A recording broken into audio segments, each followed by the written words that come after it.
Masechet Baba Batra Daf Kaf Vav, on va commencer par Kaf He Hamoud Bet, la Mishnah qui est au bas de la page. Marchikim et Ilan Minabor, Esrim Vehamesh Ama, Beharouf Bashikma, Hamishim Ama, Ben Milemala, Ben Minatzad. Cette Mishnah également nous enseigne qu'il y a des précautions à prendre pour ne pas causer un problème aux voisins. Un homme a l'interdiction de causer des préjudices à autrui.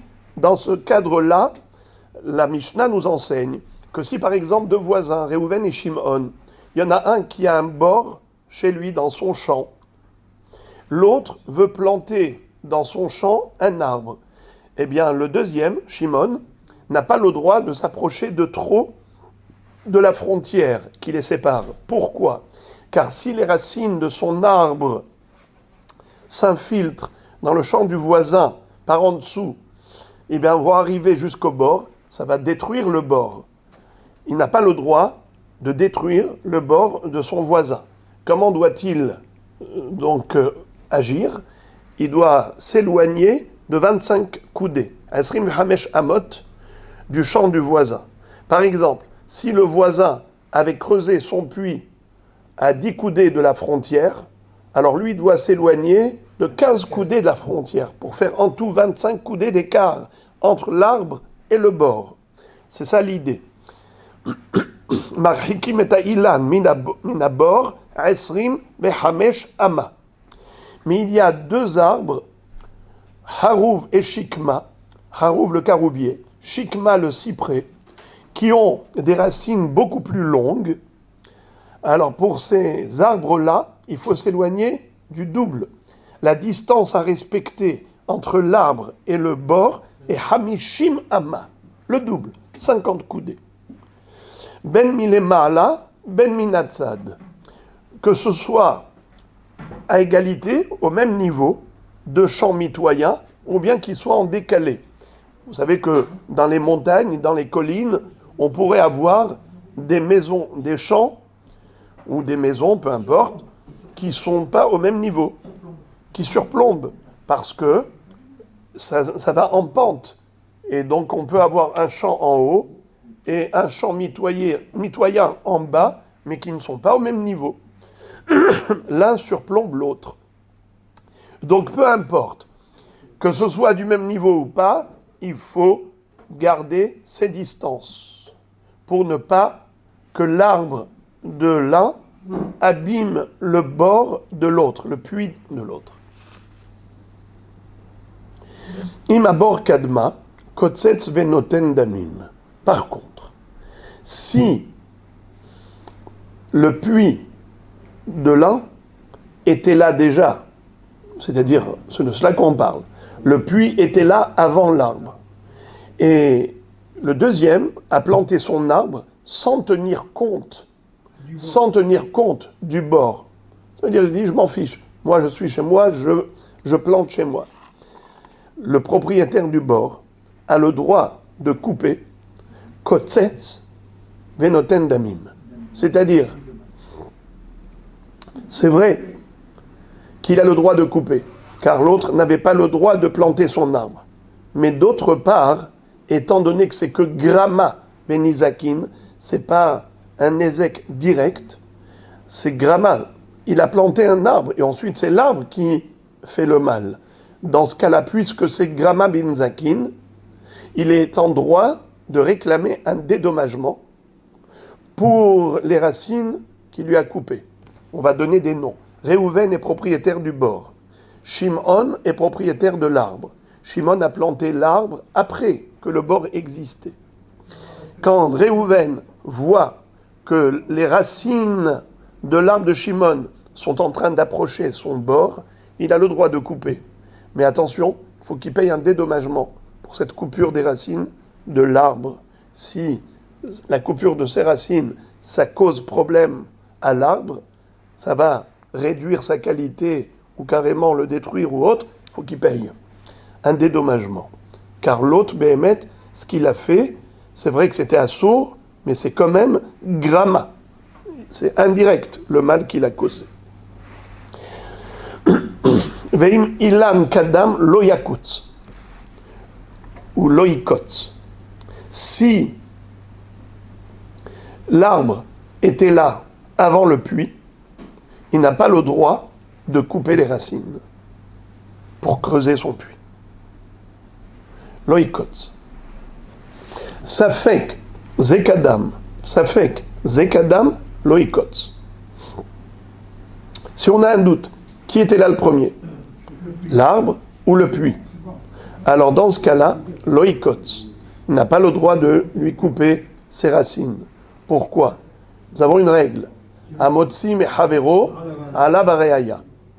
Celui qui veut soutirer de l'argent de l'autre, c'est à lui d'apporter une preuve. Ici, il ne lui soutire pas de l'argent, mais il lui enlève de l'argent. Il est en train de lui abîmer son arbre. Rabbi aussi n'est pas d'accord du tout avec toute cette Mishnah. Rabbi aussi dit Afalpi she'abor kodemet la ilan lo ikotz sheze hofer betor shelo veze noter betor shelo. C'est-à-dire, selon Rabbi aussi, il n'a jamais le droit de lui couper ses racines, même si il va lui détruire son bord. Pourquoi? Parce que quand il a planté son arbre, c'est vrai que le bord existait, mais il est chez lui.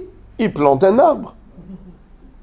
Et étant donné que c'est Grama Binzakin, c'est pas direct, c'est indirect, alors il agit dans le cadre de son droit. Je suis chez moi, je fais ce que je veux, je plante un arbre. Alors c'est vrai que plus tard, les racines vont s'infiltrer chez le voisin, ça c'est plus tard, et ça se fait indirectement. Alors toi maintenant tu as un problème, maintenant va creuser un autre bord plus loin que mes racines, car le zénotéa betorchelo, le zéhofer betorchelo, chacun il fait ce qu'il veut chez lui, chacun est chez lui. Il peut couper les racines. Non, ça s'appelle. Il est chez lui, mais il n'a pas le droit de faire du mal. Moi, par exemple, vous rentrez chez moi, j'ai le droit de vous frapper?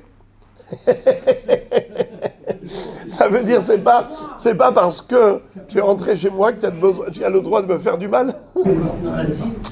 L'idée étant, selon Rabbi Yossi, ala nizak l'archik et atzmo. C'est ça le principe sur lequel Hachamim et Rabbi Yossi ne sont pas d'accord. Lorsque le nezek ne se fait pas immédiatement par la force de l'homme, c'est un gramma. Ça se fait que indirectement, ce nezek, ce dommage. À qui de s'éloigner? À qui de prendre des précautions? Est-ce que c'est l'endommageur ou l'endommagé? Selon Rabbi, d'après Hachamim, c'est à l'endommageur de s'éloigner. C'est ce qu'on dit Hachamim. Marhikim et ilan minabor. Tandis que Rabbi aussi dit, c'est à l'endommagé de s'éloigner. Et donc, c'est à lui de creuser le bord plus loin de la frontière et loin de l'arbre. Pourquoi?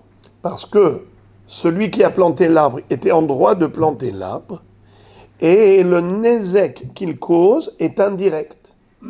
Étant donné que c'est indirect, Grama bin Zakin pato. Voilà la raison pour laquelle il n'a pas le droit de lui couper ses racines. Afalpi, Rabbi Yossi Omer, Afalpi, Shabor Kodemet Lailan Noikotz. Sheze Hofer Betorchelo, Vezenotea Betorchelo. Le principe, d'après lui, Ala Nizak l'Archik et Atzmo, alors que d'après Hachamim, Ala Mazik l'Archik et Atzmo, même Bigrama. Gemara. La Gemara nous cite une baraïta qui complète notre Mishnah. Tana, ben shehabor le mata, ve ilan le ma'ala, ben shehabor le ma'ala, ve ilan le mata. Lorsque les Hachamim avaient dit qu'il fallait s'éloigner, c'est-à-dire ne pas planter l'arbre à proximité du bord du voisin, il faut garder une distance de 25 coudées. Et si c'est pour planter un caroubier ou un cyprès, harouv oshikma, c'est le double. Il faut s'éloigner de 50 coudées. Tout cela, c'est valable aussi bien lorsque le bord et l'arbre sont dans le même niveau, c'est-à-dire que les deux champs mitoyens sont du même niveau, ou bien même s'ils sont décalés. Qu'est-ce que ça veut dire décalé? Alors on peut avoir deux possibilités. Soit le bord se trouve dans le champ qui est supérieur et l'arbre dans le champ inférieur, soit l'inverse, que l'arbre est dans le champ supérieur et le bord dans le champ inférieur. Alors on nous a dit dans la Braïta les deux. Dans la Mishnah, on a parlé que, ou bien qui sont à hauteur égale, nachon, minatzad, ou bien ben milemala. Mais il n'y a pas eu de précision. Qui est en haut, qui est en bas. Là, on nous dit, peu importe que le bord soit en haut ou que le bord soit en bas, le ilan est en haut et le bord en bas ou l'inverse, c'est pareil. On doit garder les distances selon Hachamim. Alors la Gemara s'interroge, elle dit, je ne comprends pas. Qu'est-ce qu'elle veut dire cette baraïta? Bish lama, bor le mata, ve ilan le ma'ala, kaaz le sharashin, mazkele la bor. Encore, je peux comprendre pourquoi il faut s'éloigner et respecter la distance de 25 coudées lorsque l'arbre est en haut, c'est-à-dire dans le champ du haut.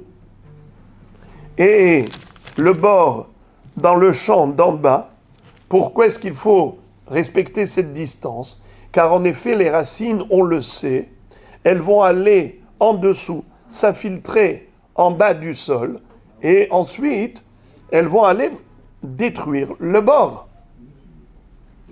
Nahon, mais l'inverse, je ne comprends pas. Si le bord se trouve dans le champ supérieur et l'arbre dans le champ inférieur, quel mal l'arbre peut causer au puits?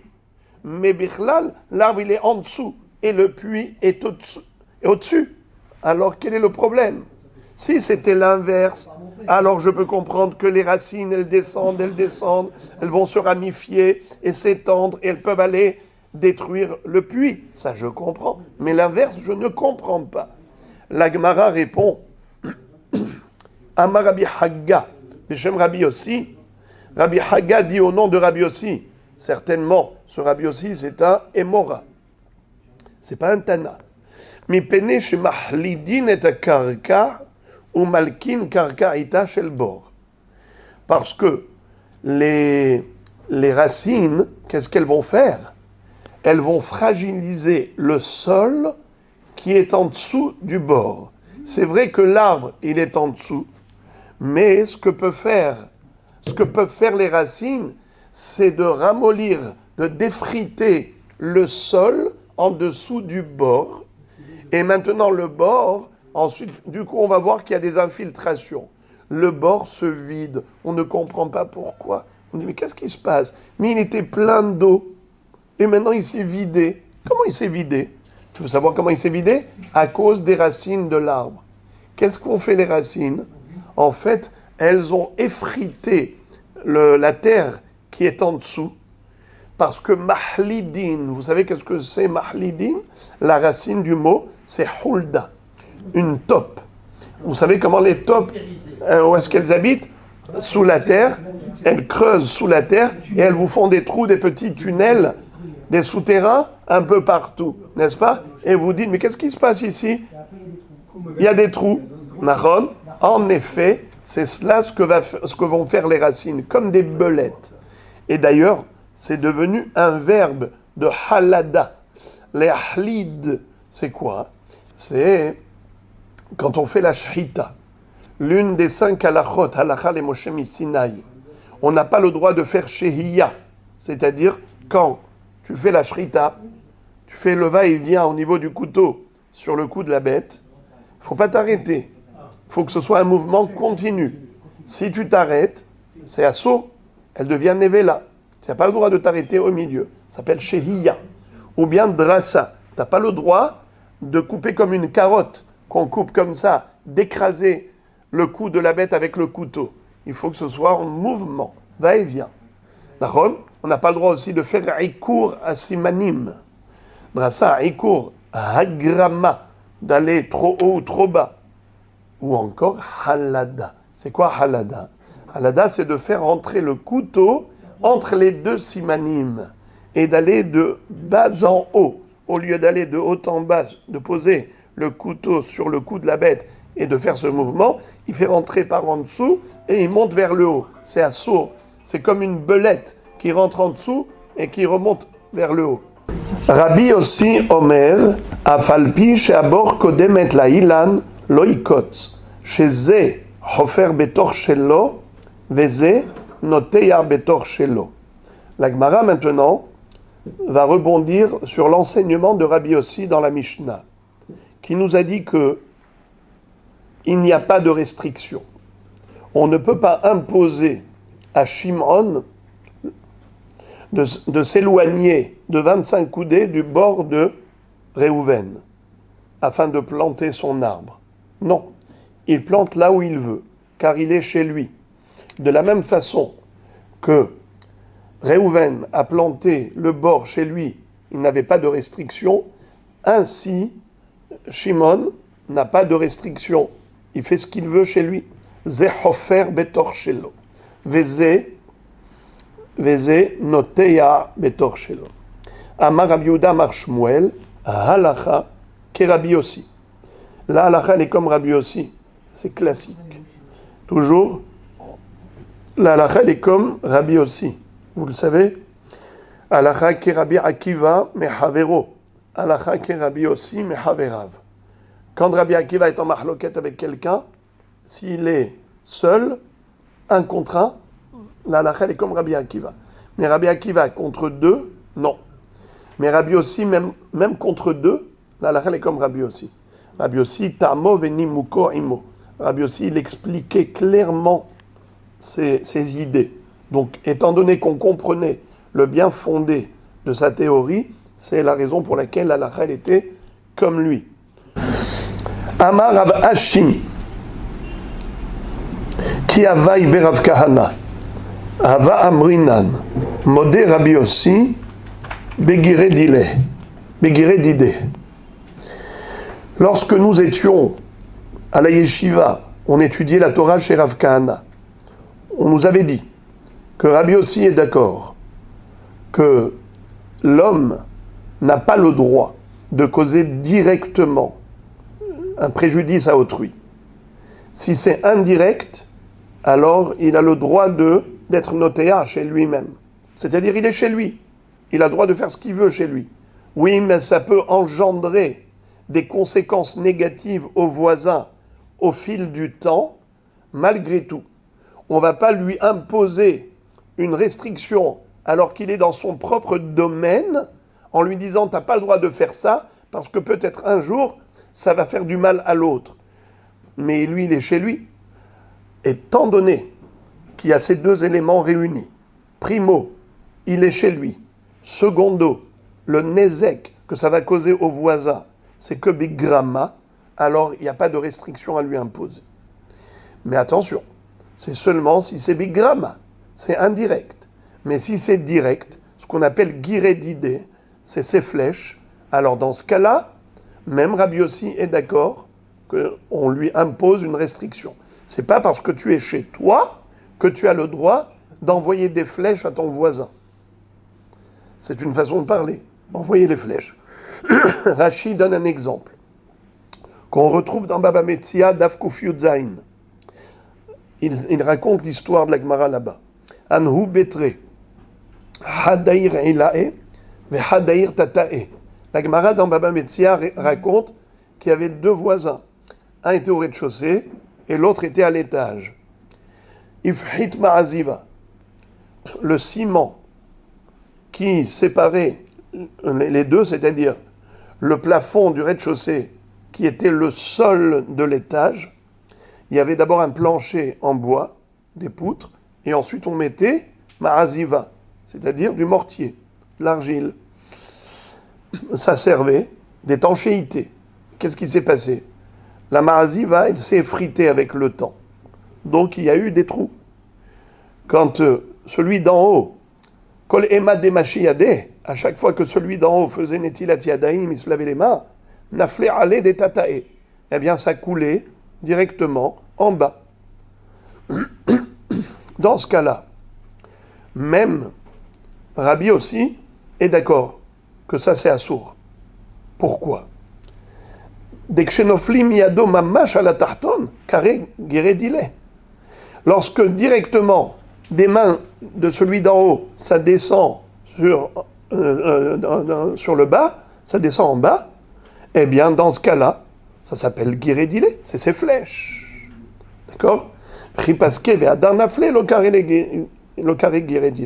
Par contre, si ça se fait en 2 temps, comme au niveau de l'arbre, au moment où il plante l'arbre, rien ne se passe, ce n'est que plus tard qu'on va avoir des racines, ça s'appelle pas giredile, c'est pas ses flèches, c'est gramma.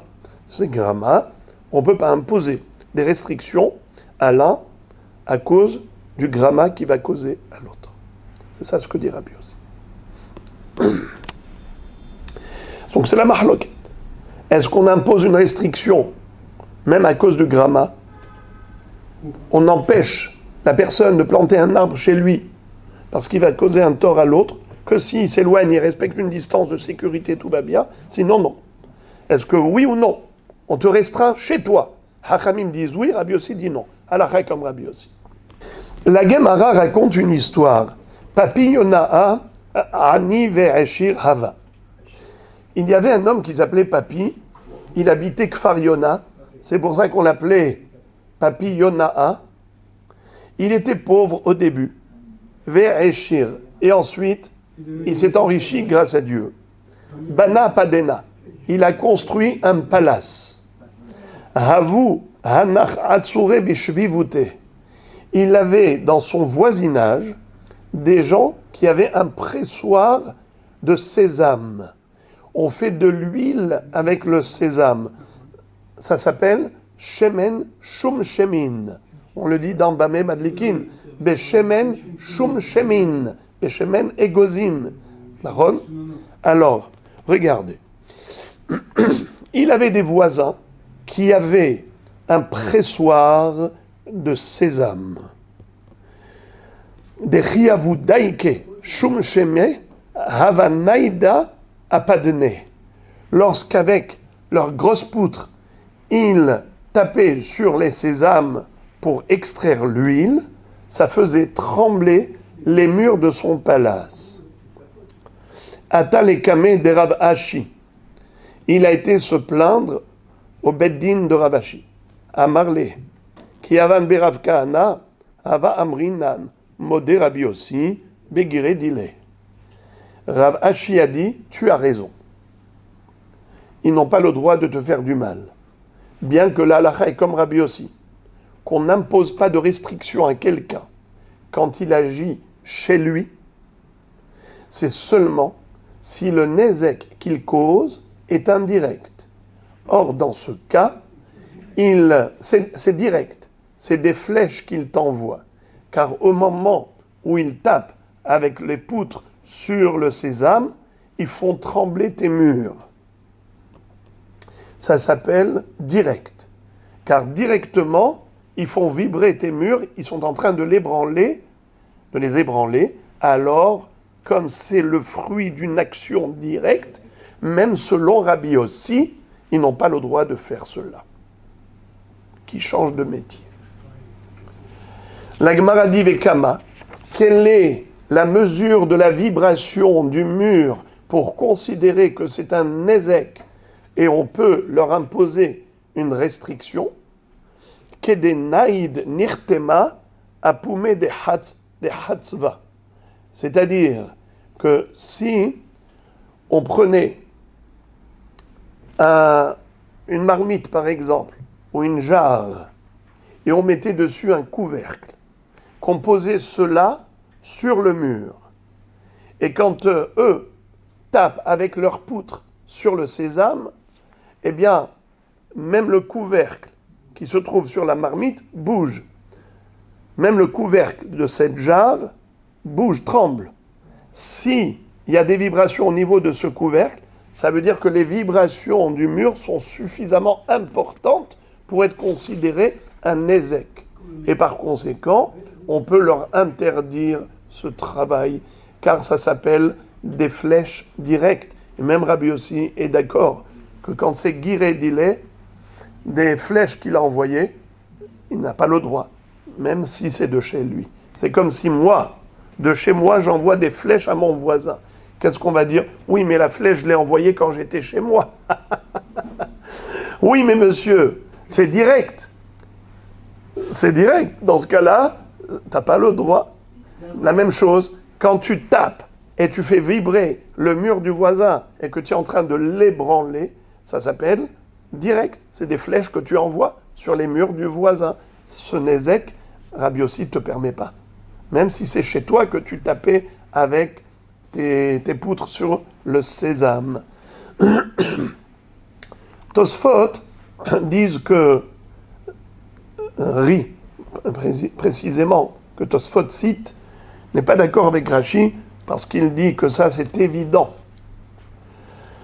C'est évident que si on en arrive là, que si on met une marmite au-dessus et que le couvercle il bouge, alors là, ça s'appelle détruire le mur, carrément.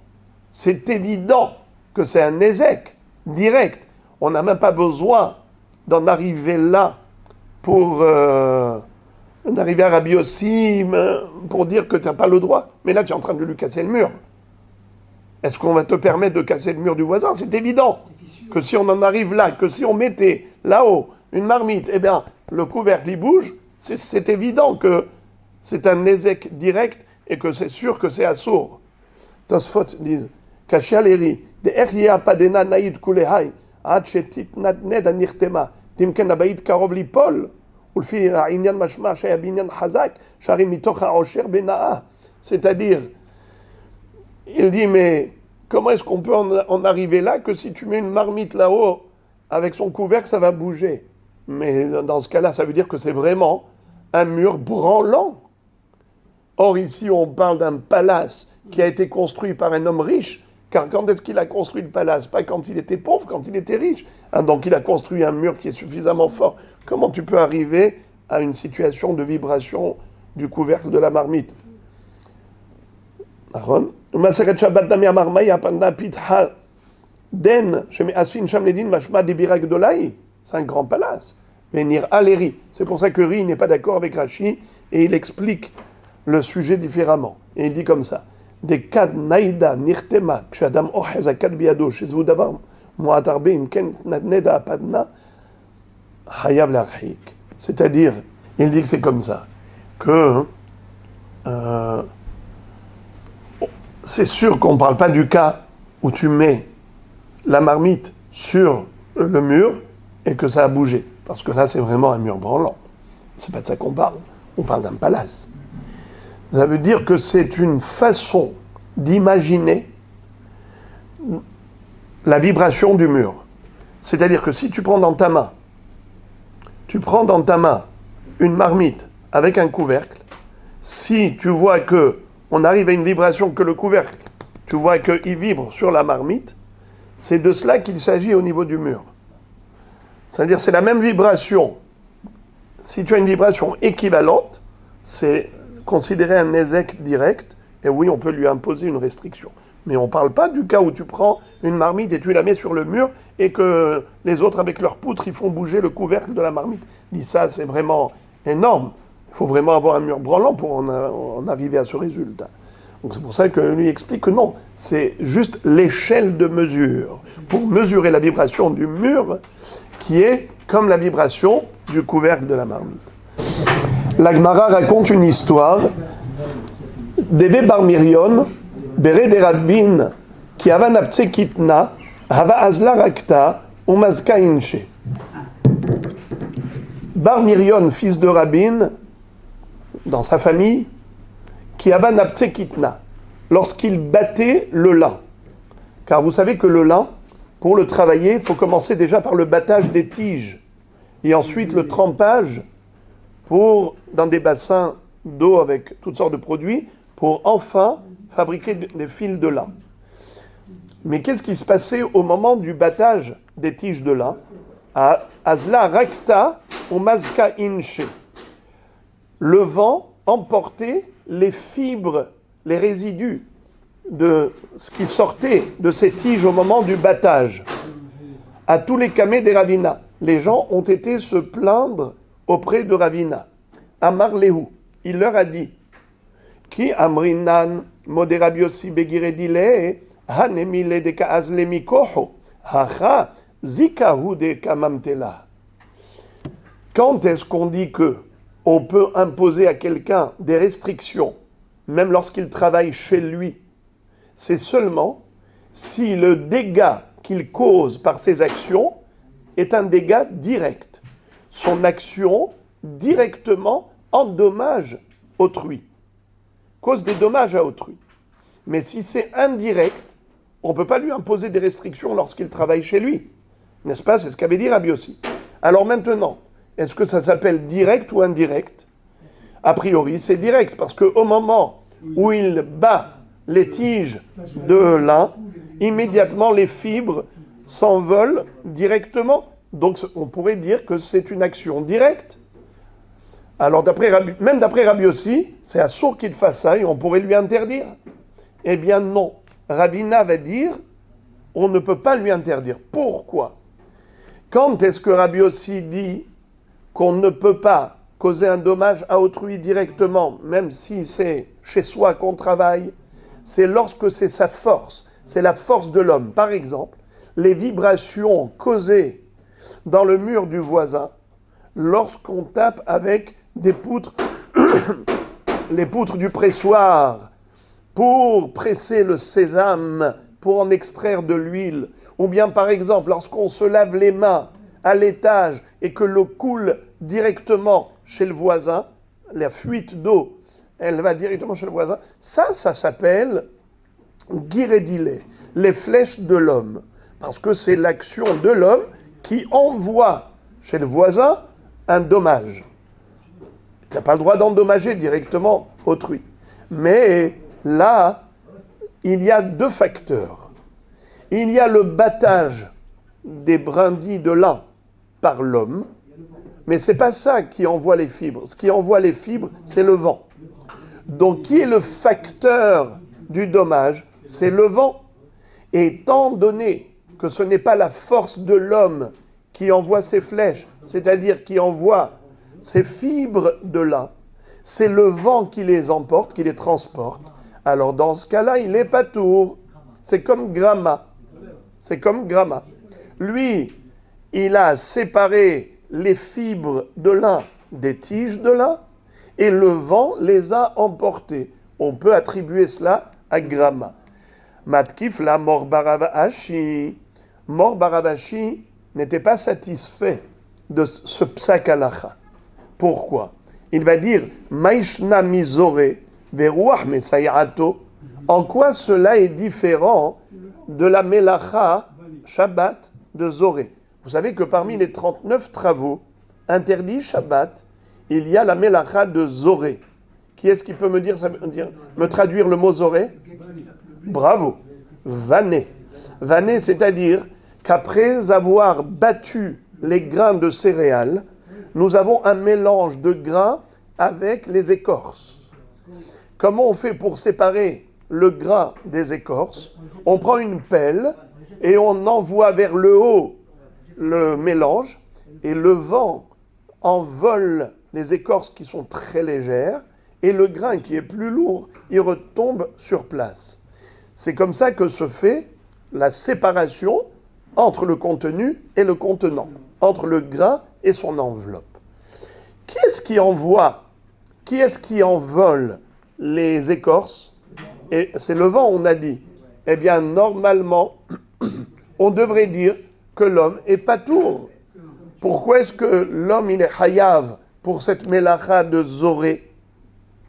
Si tu vois que la Torah interdit Shabbat d'être Zoré, bien que ce soit le vent qui fait l'action du tri, de séparation entre l'écorce et le grain, c'est le vent qui agit.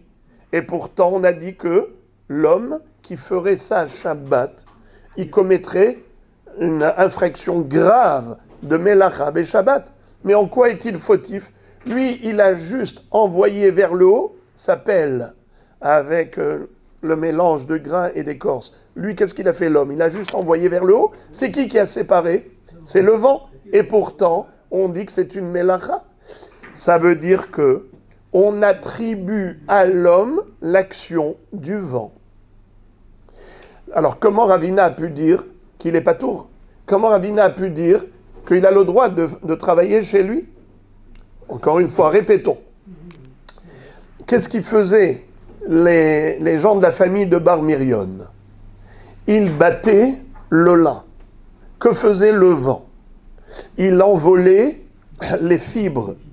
Ça gênait, ça causait des dégâts aux voisins. Les gens qui se sont plaints auprès de Ravina, qu'est-ce qu'il a dit Ravina? Vous ne pouvez pas vous plaindre. On ne peut pas lui interdire de travailler chez lui. Car ce n'est pas considéré comme des flèches. Rabbi aussi a dit que lorsqu'une personne endommage directement, cette personne, elle envoie des flèches, même si elle est chez elle, et il n'a pas le droit. On peut l'empêcher, n'est-ce pas? Ça s'appelle mazik. Mazik. Est-ce qu'ici, c'est considéré comme des flèches? Ravina a dit non. Car l'homme, il a battu le lin, et c'est le vent qui a envolé les fibres. Alors, Mor Barabashi dit, si c'était vrai, pourquoi celui qui, pendant Shabbat, est zoré, est hayav? Parce qu'il a fait une mélacha de zoré pendant Shabbat. Mais c'est pas lui qui a fait la mélacha, c'est le vent d'après toi. Si tu vois qu'il est hayav, ça veut dire que ce que fait le vent n'est pas considéré comme étant un facteur autonome. C'est attribué à l'homme. C'est comme si l'homme se sert du vent pour envoyer sa flèche. De la même façon que pour Shabbat, il est hayav, ainsi pour Nezek, il devrait être hayav. You understand, my friend? Vous comprenez ce que la Kushia? Rabotai, est-ce qu'il lui a répondu? Il n'a pas répondu. Pourquoi Ravina n'a pas répondu? Vous savez pourquoi il n'a pas répondu? Parce qu'il dit, je n'ai même pas besoin de répondre à une question qui ne vaut pas la peine. Quelle est la différence? Tosfot nous disent comme ça. Regardez Tosfot en bas. Ravina, excusez-moi, oui, Tosfot Maishna. Ravina lo hashiv la pirra. Ravina, il n'a même pas considéré cette question comme une question. Il n'a même pas répondu. Pourquoi? Des savars, parce qu'il pense qui est chidelo gamrinan mi Shabbat le'inyan tashlumin, ken faresh Ravashi ba'kones, degabe Shabbat mlechet mahshevet asra Torah, avalacha, gramaou, ou grama bin zakin patour. Achinami lo gamrinan me'atam she hayav le'archik. Qu'est-ce que ça veut dire? Ravina considère que le registre Shabbat et le registre Nezikin sont incomparables. Tu ne dois pas m'apporter une preuve de Shabbat pour Nezikin. Les lois juridiques et les lois de Shabbat. Pourquoi? Shabbat, pourquoi est-ce qu'on considère qu'en effet, c'est considéré comme étant une mélacha interdite? Car le bonhomme qui fait ça, il a la kavana de se servir du roi. Et la Torah dit, vanner, c'est interdit. Et la Torah sait que vanner, ça se fait avec le roi. Et la personne, elle a l'intention de se servir du roi pour vanner. Et la Torah dit, ça c'est assour. Exactement comme pour le Mishkan. Pour le Mishkan, les 39 travaux, d'où on les apprend? Du Mishkan. Et à propos du Mishkan, il est écrit Melechet Mahashevet. Ainsi pour Shabbat, Melechet Mahashevet. C'est quoi la programmation de l'homme, la Mahshava de l'homme? C'est ainsi, c'est de faire la melacha de cette manière. Puisque Itkaima Mahshavto, eh bien c'est une melacha interdite Shabbat. Mais quand il s'agit des lois juridiques, c'est déjà une autre paire de manches. C'est-à-dire, on ne parle plus maintenant de Melechet Mahashevet. Maintenant, c'est une question d'action directe ou indirecte. C'est direct? Non. Parce que lui, qu'est-ce qu'il a fait? Il a juste tapé sur les tiges de lin. Qui a emporté les fibres? C'est le vent. C'est pas lui. Là, c'est grama. Là, c'est Grama pour Nezikin, on a une halakha. Grama bin Zakin, Patour. Patour, mais normalement, Patour à Balassour. Mais là, il est chez lui. Voilà pourquoi on ne peut pas lui interdire de battre du lin quand il est chez lui, puisque Rabbi aussi a dit Ze hofer betor shelo, veze notea betor shelo. Alors maintenant, regardez la deuxième question qu'on va lui poser. Amroa kame de marimar, amar lehu, hainu zore beruach mesayato. Quand on a raconté à Marimar ce qu'a dit Ravina, il a dit je suis pas d'accord. Je suis pas d'accord du tout avec lui, moi je suis d'accord plutôt avec Mor Baravashi. Car pour moi, c'est exactement comme pour Shabbat. Zoré veruach mesayato. Il est chayav pour Shabbat, alors il doit être aussi chayav pour Nezikin. Après la Gemara pose encore une autre question à Ravina. Ul Ravina, maishna miget hayotse mitahat apatish veizik de chayav le shalem. En quoi est-ce différent du din du getz? C'est-à-dire, nous avons une halakha, et là on ne peut plus dire que c'est Shabbat. Et tu ne peux pas comparer le sujet du Shabbat avec le sujet de Nezikin. Parce que maintenant, c'est Nezikin et Nezikin. Donc on compare ce qui est comparable. Voilà la question. Il dit, tu vois bien qu'on est hayav de payer pour un dommage causé par une étincelle qui sort de sous le marteau du forgeron. N'est-ce pas? Quelqu'un qui avait un marteau et il tapait sur du métal. Et ensuite, l'étincelle est sortie de la boutique du forgeron vers l'extérieur. Et là-bas, par exemple, il y avait quelqu'un qui avait des fagots de paille ou du lin, et voilà que ça a pris feu avec cette étincelle. Quel est le din? Ce monsieur est hayav. Le forgeron est hayav. Pourtant, il était chez lui. Nachon. Alors, comment ça se fait? Pourquoi ne dirait-on pas que, voilà, ça se fait en deux temps? C'est-à-dire, tu devrais dire de la même façon que tu as dit que c'est le vent qui a transporté les fibres et les brindilles de lin. C'est pour cela qu'il est patour, car ce n'est pas lui qui a envoyé, c'est le vent. Là aussi, l'étincelle, c'est le vent qui l'a emporté. C'est le vent. Ouais. Quelle différence? Oui, toute seule, mais c'est qui? C'est le coup de marteau qui a fait l'étincelle. Oui, mais sur quoi ça a plané? Eh bien, c'est comme ça dit Rashi. Rashi dit Hayav, ve'are olicha naruach. Une étincelle, elle ne part pas toute seule. Elle est emportée sur l'air. C'est le vent qui l'emporte, qui dirige l'étincelle. Ça peut aller à droite comme ça peut aller à gauche. Alors pourquoi est-ce qu'il est Hayav? La Gemara répond une réponse qui est surprenante. Hatam nihale delizal. Achal lo nihale delizal. La réponse de la Gemara est la suivante. Là-bas, à propos du getz, pourquoi il est hayav? Parce que le forgeron est intéressé à ce que les étincelles sortent à l'extérieur, partent de chez lui, ne reviennent pas sur lui. Alors que les brindilles de lin, ça ne le dérange pas. Il n'a pas de volonté spécifique à ce que les brindilles de lin aillent d'afka chez les voisins. Non, ça ne le dérange pas que ça reste ici. Voilà la différence entre les deux cas de figure. Loïta Adam Ilan Samour les Sadeh Havero, et l'Aimken Echik Mimenu Arba Amot, et Had Gefanim ve Had Kol Ilan.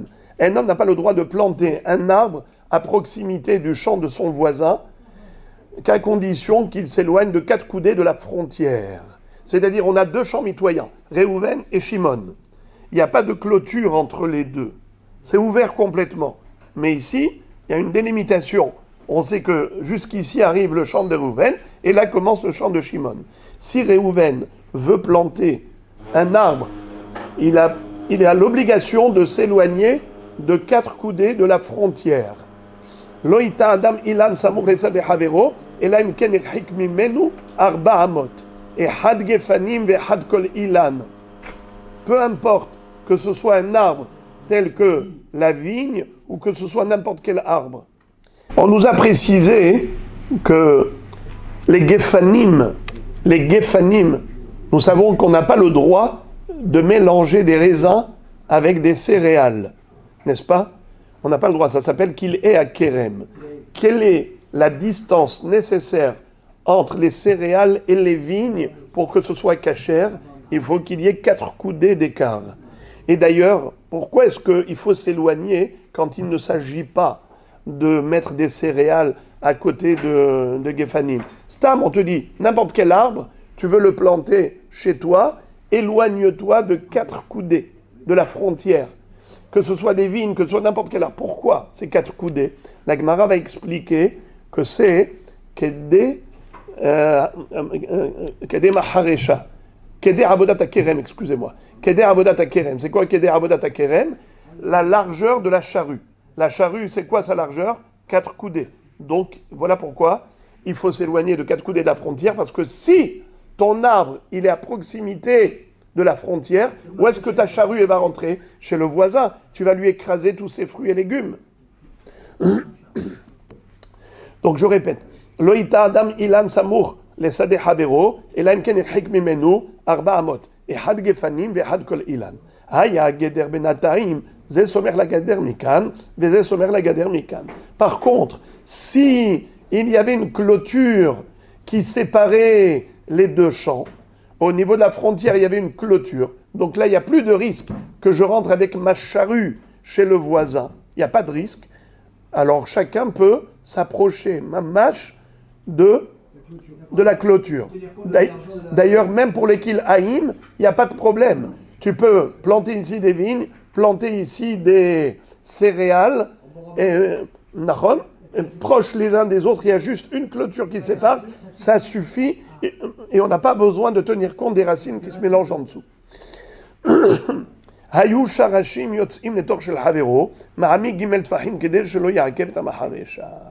Si par exemple, il y en a un qui a planté des arbres, et voilà que c'est vrai qu'il avait le droit de planter à proximité de la clôture, mais les racines, elles passent par en dessous. Quand le voisin veut passer avec sa charrue, vous savez que le socle de la charrue, il a une profondeur de 3 tfahim. Il veut passer avec sa charrue et le socle, il se bloque avec les racines du voisin. Il a le droit de couper les racines jusqu'à une profondeur de 3 tfahim. Pour pas que le socle de la charrue soit dérangé.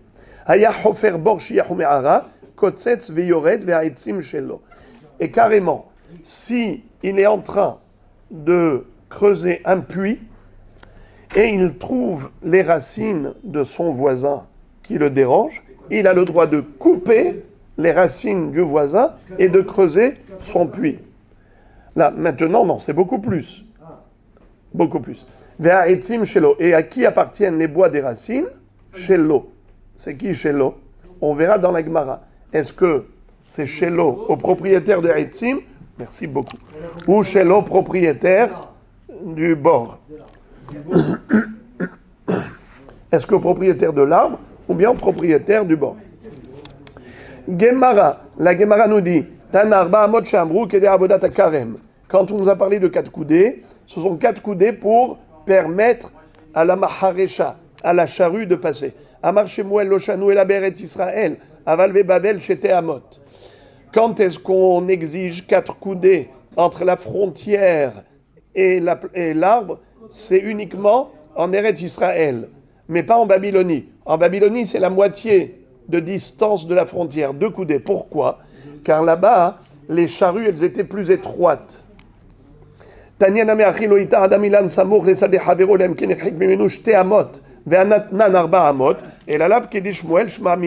D'ailleurs, on retrouve en effet une baraïta qui dit que il faut s'éloigner de 2 coudées de la frontière du voisin pour pouvoir planter son arbre.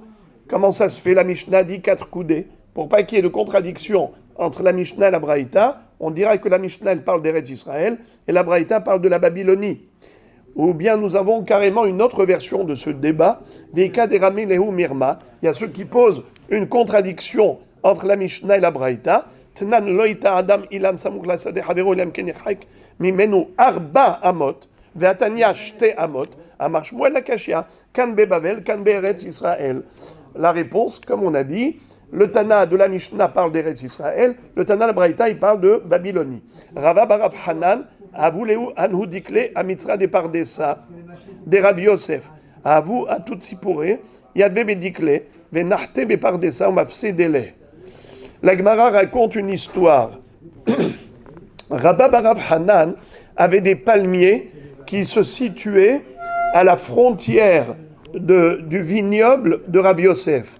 Lorsque les oiseaux venaient s'installer sur les palmiers du voisin, de Rabba barav Hanan, sur les palmiers, Nahte bepardesa, de là-bas, ils allaient dans la vigne et ils abîmaient le vignoble de Rav Yosef. Amar les zilkot. Rav Yosef a dit à Rabba barav Hanan, tu vas couper tes palmiers parce que tes palmiers, ils causent un problème à mes vignes. Amar les vea archikeli. Il lui a dit, mais moi je me suis éloigné de ton vignoble de 4 coudées, comme la Mishnah l'exige. Amar les han emile le ilanot avalik fanim barinan tfe. Quand est-ce qu'en effet, il faut s'éloigner que de 4 coudées? C'est par rapport à la Maharesha. C'est pas ainsi, c'était que moi j'avais des arbres. Mais toi maintenant que tu abîmes mon vignoble, alors dans ce cas-là, tu dois t'éloigner davantage. Ve'anatna le had gefanim ve'had kol ilan. Il lui a dit, je comprends pas, mais la Mishnah elle a précisé qu'il n'y a aucune différence entre vignoble ou un verger classique. Amar le hanimile ilan le ilan kfanim le kfanim aval ilan le kfanim ba'inan fe.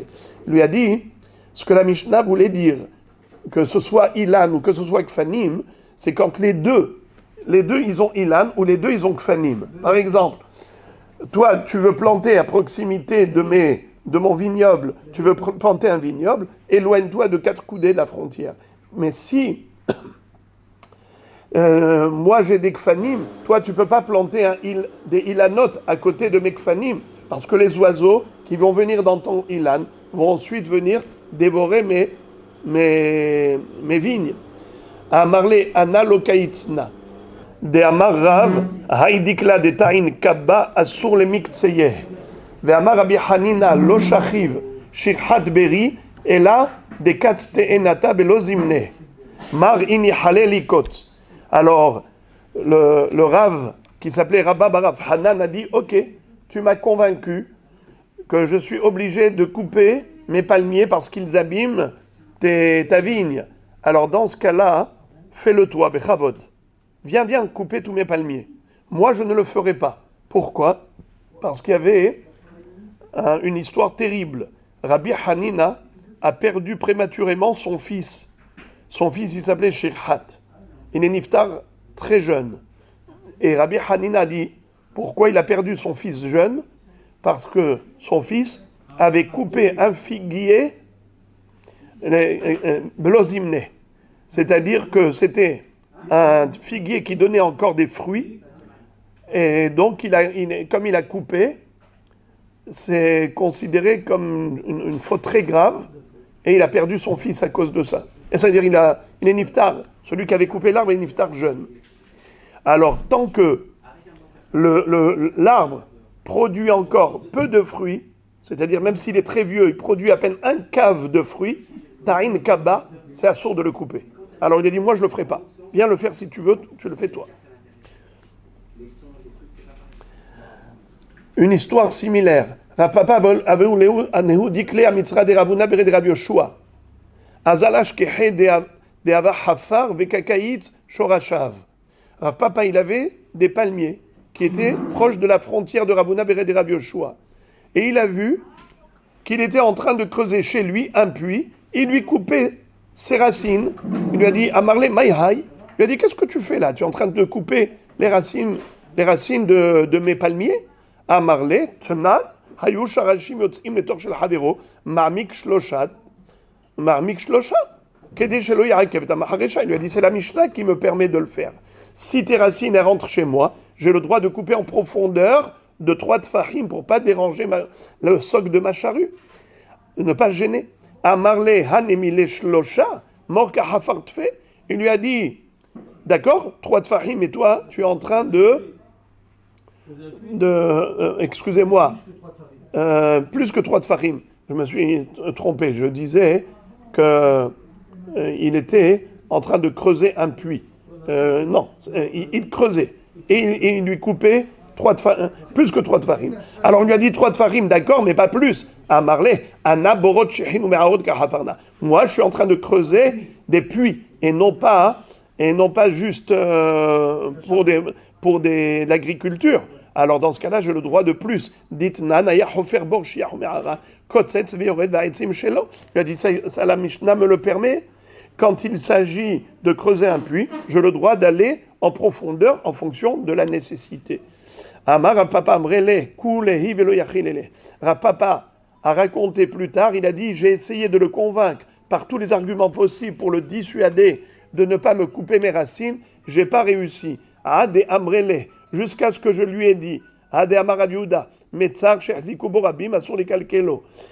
Je lui ai rappelé la halakha de Rav Yehuda qui disait que s'il y avait un sentier que le public a utilisé, par exemple, il y avait un raccourci, les gens, ils marchaient, ils piétinaient dans un champ, et au fil du temps, ils se sont appropriés ce métzar-là, on n'a pas le droit, le propriétaire du champ n'a pas le droit de leur interdire de rentrer ici. Une fois que le rabbin ont adopté cela, pour ne pas leur faire de la peine, pour ne pas leur causer un détour, il est obligé de leur laisser ça. Ils ont une hazaka maintenant. Les bâtards des Nafak, et c'est comme ça qu'il a réussi à le convaincre.